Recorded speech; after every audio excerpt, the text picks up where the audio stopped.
वैसे तो बुरहानपुर में आम धारणा है कि यहाँ गुप्तेश्वर के 3 मंदिर हैं, जिसमें सबसे अधिक प्राचीन महाजनापेठ स्थित गुप्तेश्वर महादेव का प्राचीन मंदिर है।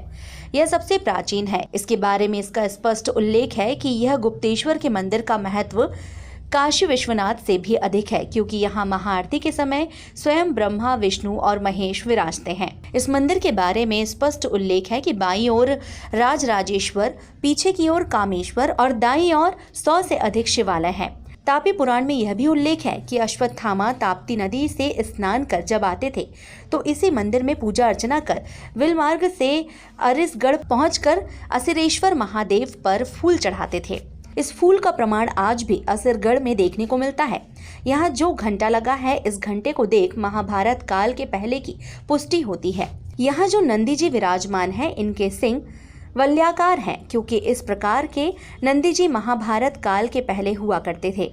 इन नंदी के सिंगों के बीच मनुष्यों के हाथ का अंगूठा और छोटी उंगली टच करने मात्र से ही विलय बनता था। लेकिन महाभारत के काल के नंदी को देखकर प्रतीत होता है कि उनके सिंग सीधे होते थे। महादेव के बारे में सुना था तो दर्शन करने आ गए थे और यहाँ पे आके सुना कि अश्वत्थामा भी यहाँ पे आते हैं, तो काफ़ी इम्पोर्टेंट जगह है और आके बहुत अच्छा लगा। देखिए, बुरहानपुर में वैसे आम धारणा तो 3 गुप्तेश्वर की है, लेकिन ये गुप्तेश्वर सबसे पुराना क्यों, सबसे प्राचीन क्यों, इसके बारे में तापी महापुराण में स्पष्ट रूप से उल्लेख है।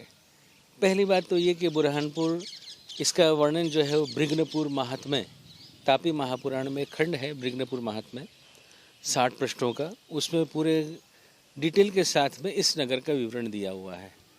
जैसे उसमें स्पष्ट रूप से कहा गया है कि नावथा से 10.5 कोस की दूरी पर, मोहना संगम से 1.5 कोस की दूरी पर और इच्छापुर ग्राम से जो है वो 6.5 कोस की दूरी पर जो नगर बसा हुआ है ताप्ती के किनारे, वो नगर है ब्रिग्नपुर। इस ब्रिग्नपुर के अंदर जो है वो गुप्तेश्वर का मंदिर है। इस गुप्तेश्वर की महिमा काशी विश्वनाथ जी से अधिक है, स्पष्ट रूप से उसमें दर्शाया है। क्यों अधिक है?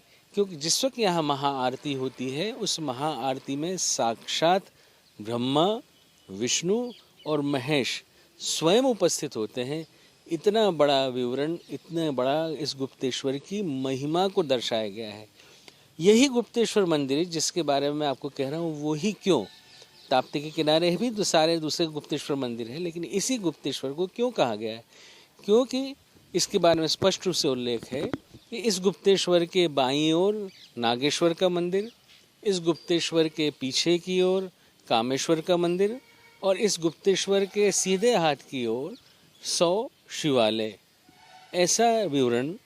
दूसरा, उसके बारे में ये उल्लेख कि अश्वत्थामा ताप्ती नदी में स्नान कर, गुप्तेश्वर में पूजा अर्चना कर, उसमें स्थित बिलमार्ग से, उसमें शब्द दिया है सुरंग नहीं, बिलमार्ग, बिलमार्ग से आसा दुर्ग में जाकर, हम लोग आज की तारीख में इसे आसिरगढ़ कहते हैं, लेकिन चूँकि संस्कृत का में है सारा के सारा, तो उसमें स्पष्ट रूप से दिया है कि आसा दुर्ग में जाकर वहाँ पर आसिरेश्वर की पूजा अर्चना करते हैं।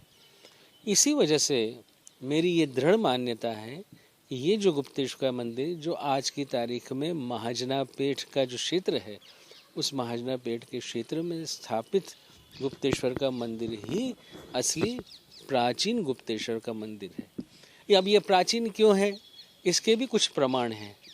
एक प्रमाण, इसके अंदर जो घंट लटका हुआ है, जो घंटा है, उसमें से अभी हाल की तारीख में उन्होंने वो जो घंट रहता है वो निकाल दिया है, लेकिन जो घंटे की बनावट है वो बनावट ही आपको बताएगी कि ये महाभारत के पहले के जो है वो घंटा है। दूसरा, महादेव जी का इतिहास ये है, मतलब महाभारत के शासनकाल से जुड़ता है। लगभग 5200 वर्ष पूरे हो गए। तो तब इस अश्वत्थामा का इतिहास तो मतलब जो वर्णित है, मतलब स्कंद पुराण में ताप्ती महात्म्य के अंदर, तो वो तो सभी को मतलब उसकी जानकारी तो है ही है। तो उसमें क्या है कि मतलब हर पर्व महापर्व मतलब अश्वत्थामा जी यहाँ पर इसी बिल मार्ग से आते हैं, नदी पर जाते हैं, तप्ती नदी का स्नान वगैरह करके वहीं से जल वगैरह मतलब अपना भर करके ला करके यहाँ पर अभिषेक करके वापस मतलब आशा दुर्ग में जाते हैं। वहाँ पर भी जो मतलब आशा दुर्ग में जो शिवलिंग है, मतलब वहाँ पर भी वो मतलब रात में मतलब भोर में सबसे पहली पूजा उन्हीं की होती है। यह मंदिर लाखों लोगों की आस्था का केंद्र है, इसीलिए यहाँ महाशिवरात्रि पर भारी भीड़ उमड़ती है।